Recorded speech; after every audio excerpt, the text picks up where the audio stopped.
Karen is motherfucking pregnant. Let me say it again. Karen is motherfucking pregnant. Okay, so I hate to be that girl, but I am that girl, so I'm gonna go ahead and do it. I told y'all so. 2 months ago, I made a video titled, Is Karen Pregnant? And people came for me in the comments, in my DMs, on Twitter. Everybody was all in an uproar about how Karen could not be pregnant and there was nothing actually going on. And now here we are, episode 20, season 3. Let's get into this breakdown. Y'all, if you're new here, I'm Erica Vane. I break down Sistas, giving you all of the episode breakdowns, trailer breakdowns, as well as character overviews and deep dives into storylines and plot. Hit the subscribe button, turn on your bell notifications so that you do not miss any of my Sistas videos, because I'm coming to you with a lot of content, keeping you updated on everything that you need to know on one of my favorite shows, and I know one of yours. So if you're new here, again, welcome. I'm Erica Vane. I'm so glad to have you. Get ready to type in the comment section, because not only is this a YouTube video that's going to give you information on the show, but I also talk back and we are going to have a conversation in the comment section because we got some things that we need to talk about. Episode 20 was given everything that needed to be gave. Let's go ahead and get into it. I'm going to start at the top. Yes, I mentioned Karen is pregnant, but that ain't happening to the end. So let's go ahead and bring it back to the top. The top of the episode, we get to see Karen show up at Andi's job, and she walks in just as Fatima is telling Andi that she told Zach that she loves him, and Andi's like, well, you should go for it. And right then and there, we get Karen walks in, and she's like, they should be together. Real facetious, like, real condescending, real matter of fact, really like, are you my friend or are you not? What are you talking about? You clearly have picked a side. And honestly, y'all, I know there's a lot of bickering and back and forth about if Andi is being a good friend to Karen or not. I'm going to go ahead and say that I don't think so. And I don't think so because I think that Andi is an inconsistent person. I think that Andi does not show up for herself. Like, she don't even show up in her own personal life consistently for herself and for the person that she is. So it's very hard for her to actually show up and be consistent with those around her. It's really hard for you to do something for somebody else that you can't even do for yourself. Now, when I say this, I also say this being mindful of, like, there has been conversations where Andi has downplayed her relationship with Fatima to make it seem like it was less than it was. A lot of people quickly forgot how she told the girls that, oh no, Fatima is just my employee, she's not my friend. Do y'all remember that at Sabrina's house a few episodes ago? Yes, she said that. So while people are out here standing Andi and Fatima's friendship, I'm like, are we going to hold her accountable or are we not? Because one minute she's saying that she's just an employee, then the next minute that she's your friend. Both minutes, sis, it's after the fact that she pulled out a gun and got them girls up off of you after they was beating your ass. She was still that same girl. And then when it comes to Karen, like, no, I don't think that she should be going back and forth and playing telephone about the whole Zach situation. It's really a really sticky situation. And I do think that Andi could have navigated both friendships a lot better. When it came to Karen, I feel like she could have been more open and honest about how she felt. And she could have given her, not that she owed her this, but she could have given her a heads up about how Zach and Fatima's relationship was progressing. Because I do think that Andi still knew that Karen felt the way. Now, mind you, I do think that a lot of what we're seeing now in the resurgence of Karen's feelings and her emotions and her anger are all driven by this pregnancy and the hormones and stuff that's attached to that. And then also the pressure of, like, making a decision about this. Like, this is a really big thing. She's no longer with this man, but is pregnant by him and carrying his child. And now she needs to figure out what she wants to do, but she also still loves him. And he also happened to get his life together, become a much better person at the same time that she became pregnant with him, but they're not together. So that's a lot to actually unpack and deal with. So while everybody was out here just dragging Karen for filth and saying that she was completely desperate and ridiculous and useless and absurd, I really understood it for, I always felt like she had been pregnant. Like, from their mid-season finale from this season, I had the feeling that that's where the writers were going, i.e. Tyler Perry. And that is just paying attention to some of the clues that he was laying down in reference to Karen's character development, but then also also thinking like a writer, right? And I just think that Andi could have, one, she could have seen this or talked with Karen more, given her the heads up before, but she also could have probably picked up on what was happening or the spiral that was about to happen had she actually was being a friend. Because I also feel like we haven't really seen them interact much in the second half of this season, and that's because Andi was hiding certain things that was happening within her relationship from the girls. She's going back and forth, she's isolating herself, she's doing all these things. Meanwhile, Karen is over here and they have been going through this roller coaster with you and Gary, going through the whole surprise wedding, like going through all of this stuff. Where were you aside from like last episode or maybe the episode before last where you show up at the salon and you're like, oh, Karen, are you okay? Girl, where have you been? Because now it's a day late and a dollar short, sis. It's a little bit too late. She's already on this whole spiral and roller coaster. And no, I'm not blaming Andi for Karen actually spiraling. If y'all are new, you're gonna have to go back and watch some of my other videos because I break down why I felt like Karen felt the way that she felt. I empathize a lot with Karen in reference to understanding that yes, Zach got closure the first time at the salon, and then when she asked to have the conversation with Zach and they had it at Danny's house, that was going to be her conversation for closure. And not, it doesn't always look like a clean break. So all the while everybody is like, Karen just needs to get over it, Karen just needs to move on, Karen needs to just stop. I'm like, yo, sometimes the unraveling, the untangling your heart from somebody else's, it doesn't always look like something that's very clean. This isn't a light switch. You can't just cut it off and be done with it. So I really, really understood it. And I really kind of wish that Andi was there to see that actually happening, because she could have preempted some of the things that we're seeing right now had she been checked in as a better friend. Okay, that's just my thoughts. Y'all can let me know what y'all think in the comment section down below, but that is my thoughts. I don't necessarily think that Andi has been a solid friend to Karen, and I'm not necessarily fully on board with Andi's friendship with Fatima just because of the things that she has said and how I feel like she does benefit more from her relationship with Fatima than Fatima actually benefits from her right now. Now, once we get in here and then the whole ruckus starts, like I get that Karen is upset. I totally understand, sis. Like, when I was watching this, I was like, oh my God, Karen is really embarrassing me because I be out here in these streets fighting for my life, defending Karen and her feelings. But what we saw at the top of episode 20 was completely unacceptable. And I get it, sis, that you mad and you might be hormonal, but Fatima did not do anything to you. And we don't ever go after the other woman. Birds go after the other woman, Karen. We don't go after the other woman. We handle what we need to handle. We have our conversations with the person we were actually in a relationship with. Fatima has done nothing but respect you. Fatima has done nothing but be caring and graceful about your feelings, even though she didn't have to, because technically y'all aren't friends. I can address and admit that Karen was 100% wrong with all of the dumb bitches and all of the this and the that she was spewing Fatima's way. And Fatima, yes, she was about to dog walk that girl up and down that law office, and I think that she didn't for the sake of her relationship with Zach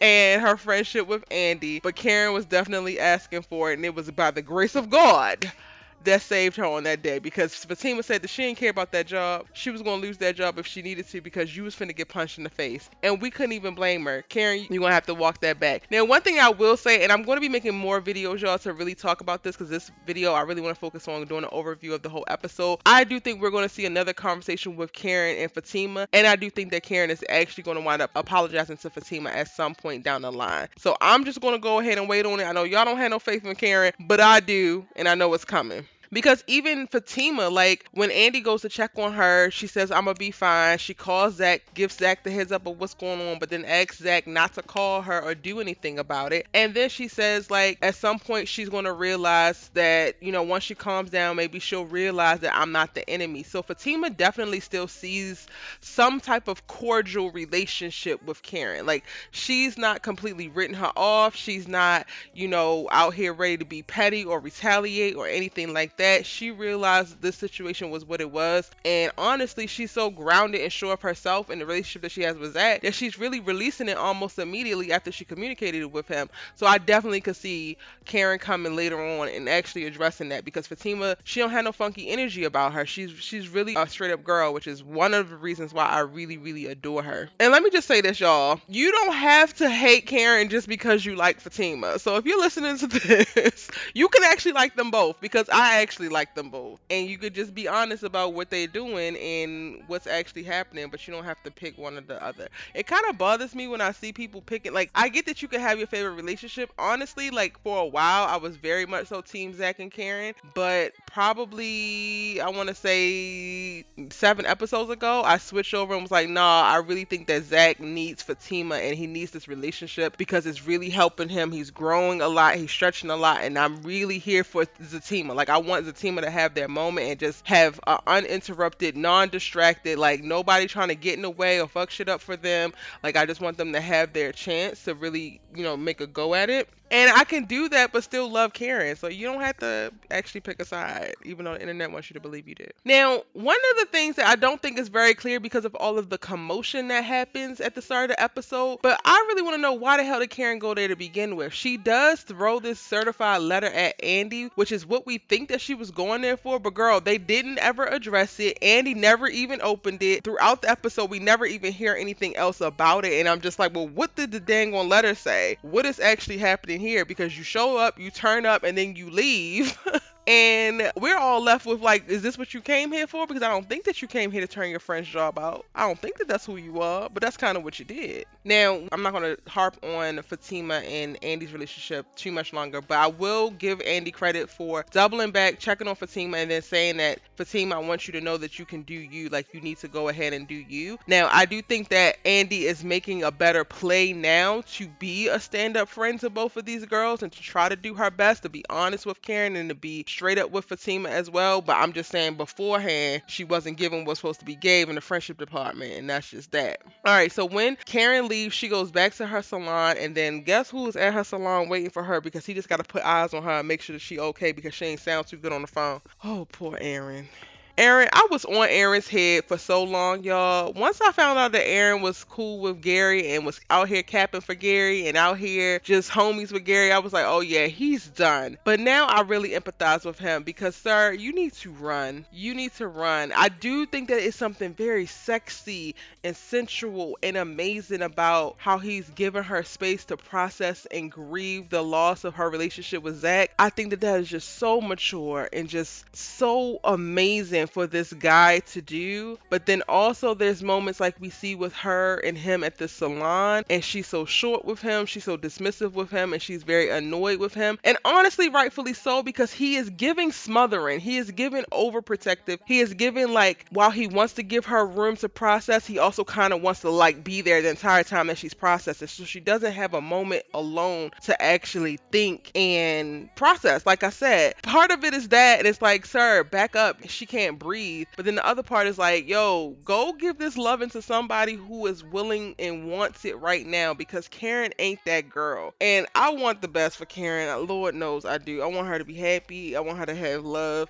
But she need to go ahead and release Aaron. Especially now with the pregnancy popping up. She's not going to be able to release her feelings of Zach. She's going to need time. She's going to need a lot of time. And at this point, she's going to be dragging Aaron through the mud in the process. So I kind of feel like they need to go their separate ways. Now, I know that Aaron has decided that Karen is it for him and he is in it for the long haul, but I don't know what that's going to look like once he finds out this. And yes, I am going to be doing a video about Karen and Aaron and Karen and Zach, an updated video, because I have done one in the past, if you haven't checked it out, about who was better for Karen. But now I'm going to do a video about whose baby is it, because that is something that y'all are already talking about, and I want to deep dive into the reasons why I feel like it is Zach's baby and give y'all some timestamps and some references for episodes and all of that good stuff. So that video will be coming very, very soon. Please hit the subscribe button and turn on your bell notification so that you do not miss when I upload that video. Okay, from there, we get to see another work pop up because Calvin got to catch a flight to go check on his daddy in Florida.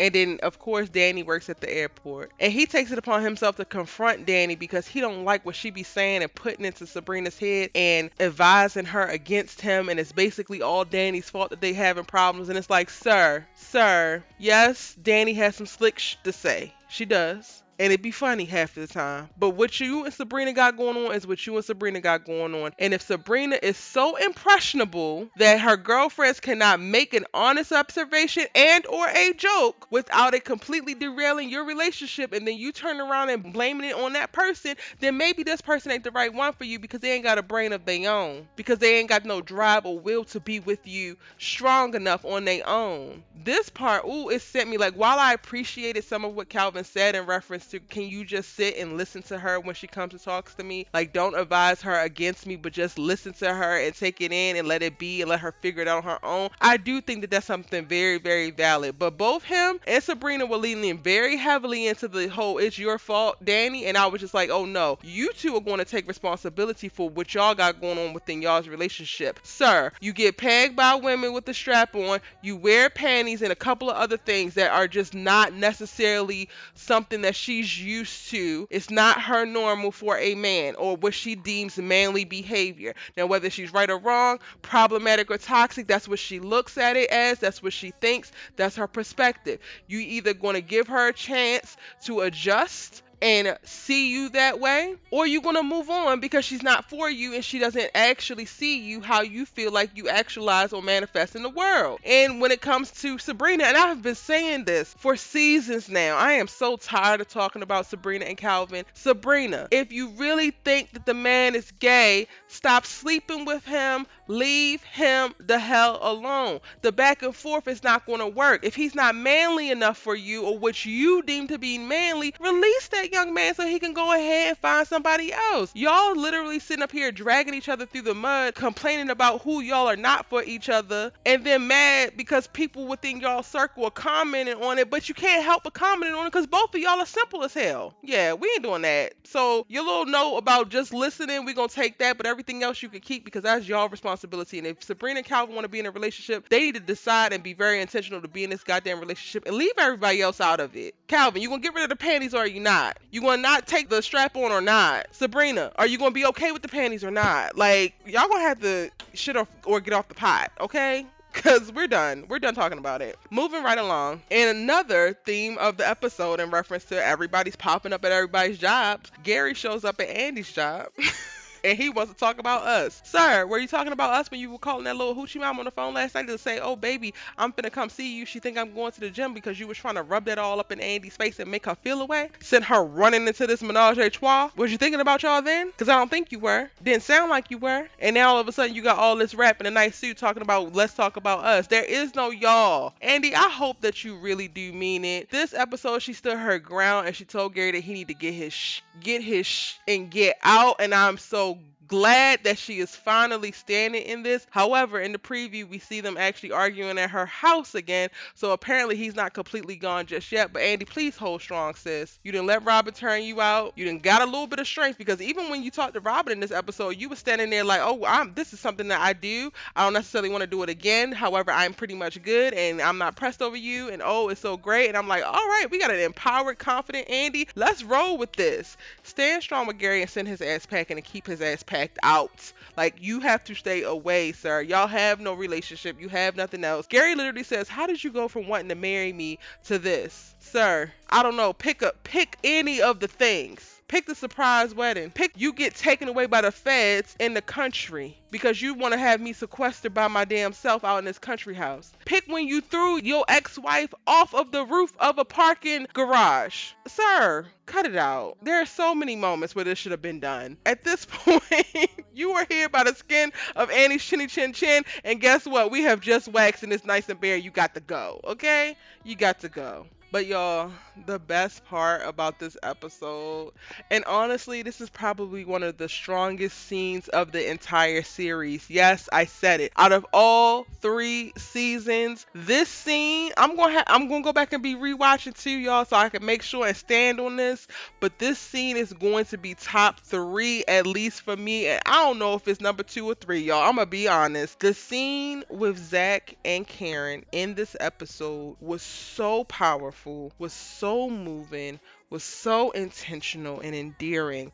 Devale Ellis, Ebony Obsidian, y'all did that. You were acting your asses off, and we appreciate you. We love you. You are so talented. When I tell y'all, I was up in my house weeping, weeping from both of them, watching Karen just like apologize and profess and apologize and profess. And you just know, girl, there's no amount of apologizing that's going to bring this man back to you. There's no amount of tears that's going to bring this man back to you. And just watching her, it just feels like she's pouring everything that she has in her out in this moment, in this like last ditch attempt. And then you get to see him. He's not completely stone cold to it. And he does still love her. He does still think about her. But he also wants something else. And he's conflicted by that. And watching the tears well up in Devale's eyes and watching how he looks at her and how he's actually listening and taking certain things in, all of that happened leading up to her stopping him before he walks out and then saying, I'm pregnant. It was just chef's mother freaking kiss, yo. Like, I could rewatch that scene over and over and over again. It was truly magical. A bit traumatic, but truly magical. I think Karen got to say everything that she had been wanting to say, everything that she had been holding back. She apologized numerous times. She admitted to mistakes. She called him out on some of the things that he did, and she said that, like, I'm willing to forgive all of that stuff, and literally just laid it out there. And Zach, he didn't put on any kind of macho attitude or anything. He literally leaned into his feelings, into his vulnerability. He allowed himself to stay present with her in a moment, but then also stand strong in what he wanted and what he knows is for him moving forward. And I just loved it for both of them, honestly. Now, where we go from here is going to be up in the air because Karen's pregnant. Oh, I didn't get to talk that much about Q and Maurice, but I want to leave it off with talking about Karen and Zach and the pregnancy announcement. I will be making more videos. Hit that subscribe button, turn on your bell notification so that you don't miss any of my sisters' videos. Also, y'all, now is the time. If you haven't already, jump down in the comment section and tell me what you thought about tonight's episode. What do you think about some of the things that I'm speculating moving forward?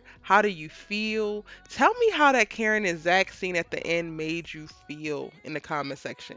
I am going to be replying to every single comment, and I cannot wait to do so. Thank you so very much for watching my video. I know this one is on a little bit of the longer side, but I love you so much for watching, and I'm going to see you in the next one. Bye!